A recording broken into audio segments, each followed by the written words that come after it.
Hello everyone and welcome back to MCC the show. Joining me today we have the ever-famed and beloved Lockie. G'day Lucario, I'm here for part 3 of the show, and if you missed the first 2 episodes, go and watch them because they are very cool. After To Get to the Other Side, Lime had barely maintained their first place lead over the rising pink team who's in second. Alright, now let's get ready for our next game, Survival Games. Taking a look at Orange in Survival Games, this game is 13 minutes long. If you take a look at that timer, there's 5 minutes left. The first 8 minutes of this game, not much has happened. The Simmers were eliminated early on, but other than that, teams have been hiding. They do not want to have any interaction with other teams. But Orange goes in. Shovel gets an early kill on Orion Sound. He's the 5th person to die in the game. That is not good for Green. They're going to miss out on some survival points.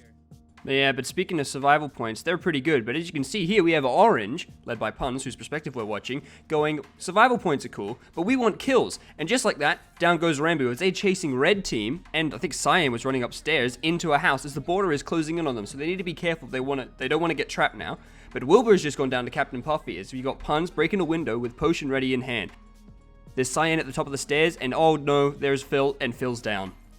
Red not having good luck in the survival games. It's been a rough MCC in the past couple ones. But Punz just getting even more kills. Down goes Preston, and he is relentless in chasing down Pete. He wants that kill. Orange is just looking so scary. That's an accident on Pete, and Pete is down as well. Orange is looking like the top team so far in the survival games. Oh, Spifey comes in as well, tries to lava him. Does get lava on him, but Spifey does go down. That's another kill for Punz. 6 kills.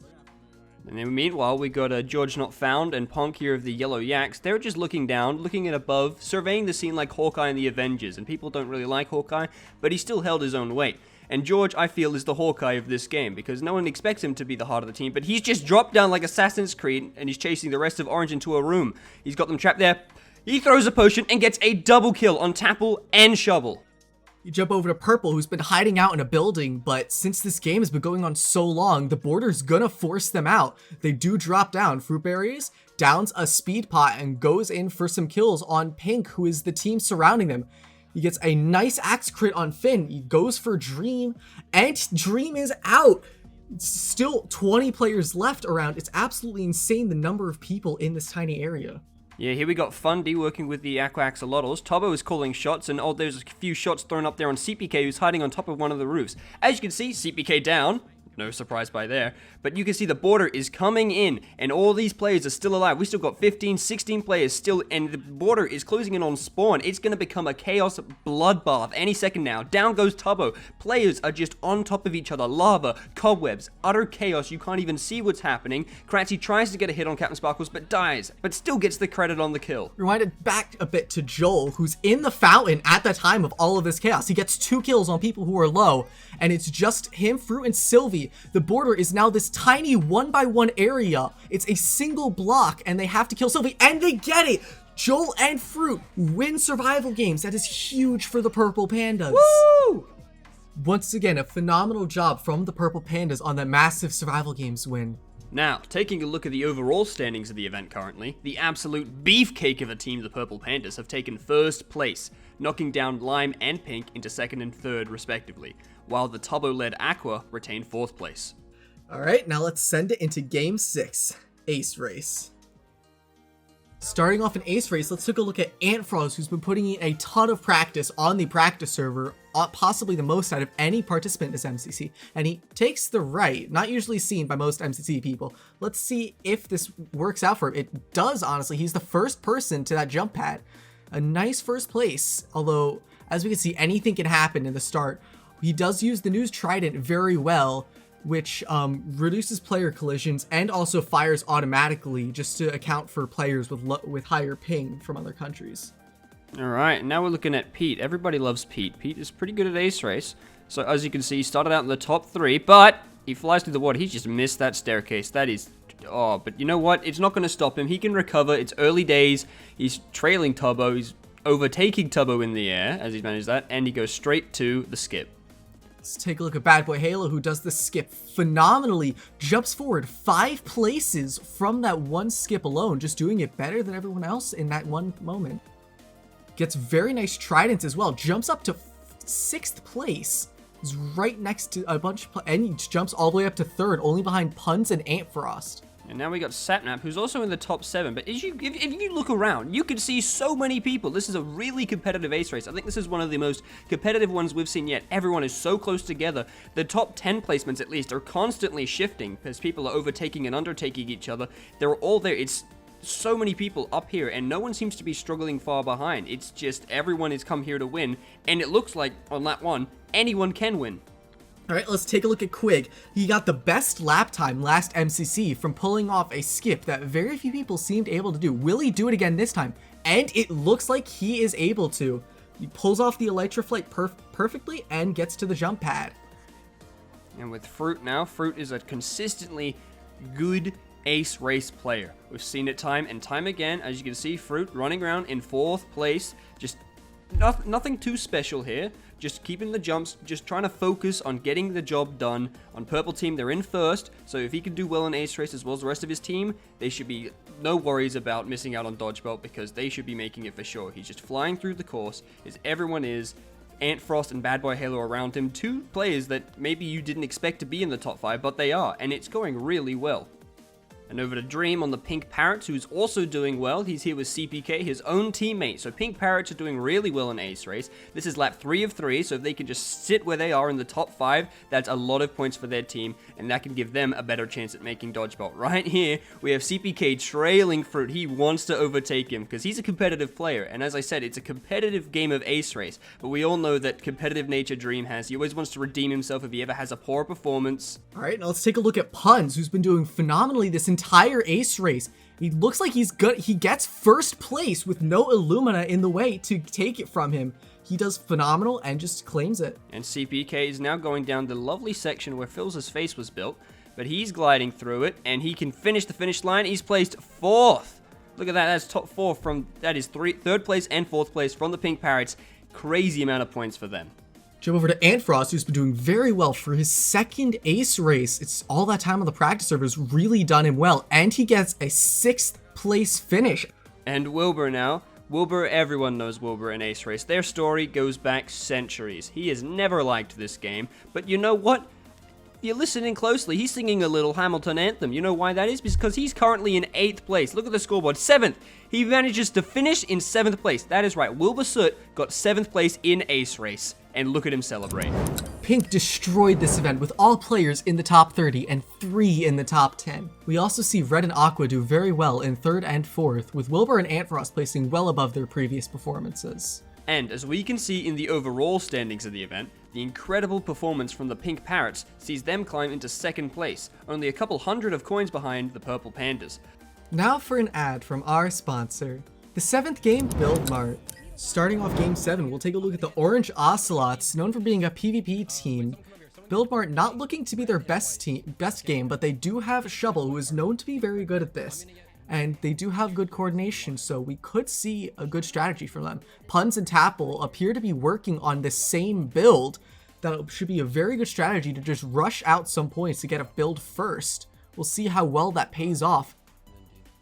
As we can see right now, it looks like it's paying off quite well because we've just cut ahead in time quickly to Orange, Tapple, and Punz once again working together as a team to tag team this build, and it looks like, boom, it was a very good strategy as they were the first to complete that build. Punz flies over, sees that Shovel is struggling a little bit with the pool table, just needs to make a slight correction. She made it a bit too wide. It's going to be a bit of time loss because trapdoors are very finicky to work with. It's going to be a lot of blocks to break, but they do have the lime concrete for it already. Jump over to Captain Puffy, who's been working on the basketball. She gets it done. That's a very nice job. She gets it 3rd. Now over with the Purple Pandas. They're what everyone would expect to be a good Build Mart team. I mean, they had the likes of Grian on their lineup. They've just completed Art, but that was 6th, so they're not off to the best start. It's kind of a slow start for a team that everyone thought would dominate this game.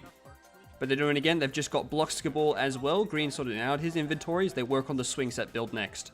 Jump over to Aqua in a similar situation to Purple. People thought this team would be very good for Build Mart as they just have phenomenal coordination. And they even chose this game too, but it's not looking well. They're in 9th so far overall, and they are the 7th team to complete Blockskiball, which is not very good. They're in 8th place still with only 640 coins right now. They're starting to make a comeback, maybe. I wouldn't say so. They're struggling. 8th place, jumping up to 4th with the completion of that build. Maybe Tubbo was right to be choosing Build Mart in the Decision Dome. You jump over back to purple, we see Grian taking charge on the swing set build. A gold build. It's going to be worth a lot. Asks for some birch fences. It's one of the last things he needs to actually complete. He gets the signs as well.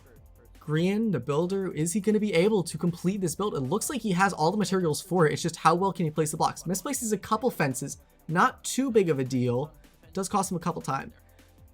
Gets the signs on, and that is a second completion to a gold build. That is huge for purple and puts him in first. Now over with Fundy. Fundy on the aqua team, he seems to be doing his thing. He's making this build. Swing set was just completed by purple, but it looks like he's going to be now complete. Oh, misplaced of a block. Going to move on from that as he just gets those signs down and finishes pushing aqua into 2nd place. Bouncing over to Tapple on the orange team, we see him and Punz working together on swing set, the gold build. The tag team strategy has been working well for them so far. Let's see if it can net them a good spot on the swing set build. Probably will. Not many teams have completed it so far. He's low on a single fence. He's got to really craft it fast, which he gets. It's very nice from Tapple. And they complete the swing set 4th. Back-to-back builds from the orange team, now jumping over to CPK on the pink parrots team. We haven't seen them yet. Pink parrots currently 2nd in the event, and they need to do well in this game if they want to have a chance to build Mart. I mean, there is one more game after this, but they don't want to put all their marbles on the line for that one game. But it's not going so well. They're in 9th place. This is not their game. They're going to get swing set done, but they're not going to be one of the first teams to do so. So they're struggling, but if they can just hold on, they should make it into Dodgeball. Lime in a similar boat to Pink. They've been doing well this entire event, but they built swing set off by 1 block. It's going to cost them a lot of time. We can see MiChu trying to fix the build, but they're not going to get as many points as they would like from this build. They completed 9th on a gold build. That is a huge loss in points. Now back with orange team, Tapple and Punz are absolutely smashing out this tag team strategy. They're working together on the next gold build. What is the name of this build? I believe it is called Treasure. It's quite a confusing build, lots of trapdoors, and boom, they were the first one to complete it. Jump back over to Scott on purple, just bobbing along, completing Stone Archway. He gets the build completed first. You can see his team is using the strategy of avoiding the pizza build because it does require some smooth sandstone, which is a very hard block to get. It's very time consuming because you have to use the furnace. So it's very smart of them to avoid it. They could just focus on 2 builds and get them first, which is a huge amount of points. You can see they get their second to complete Treasure, a gold build. And meanwhile, Fundy is also working on Treasure. It's honestly such a complex build. As you can see, it's a treasure chest built out of trapdoors. So you got to place them just in the right way for the build to be counted correctly. Because he's placing things, and the team is trying to get more points before the end of the game. About a minute and a half left. They've done it. They got Treasure 3rd. With seconds left, we can see orange ocelots struggling to complete Fireplace. They're pretty close, actually, and they get it done. Oh my god. They jump into 3rd place, and now we can see Punch just spamming blocks, trying to get the partial completion bonus. Tapple places a wooden block, but there's only 1 second left, and it's over. The team does very well and is 2nd place due to their partial completions. In Build Mart, we saw the teams of Purple and Aqua, who were expected to do quite well, earn a lot of points. But we also saw Orange, who was mainly seen as a PvP threat, shock everyone with his 2nd place. And for the last time this episode, let's take a look at the overall event standings, as the teams prepare to head into the final game. All the teams from Purple in 1st, all the way down to Yellow in 6th remain the same, with scores being so close that whatever game is chosen last will decide who makes Dodgeball. Thanks for watching part 3. We'll hopefully see you for part 4, the finale of MCC 16 The Show. Make sure to hit subscribe and enable notifications to be reminded of when it's released.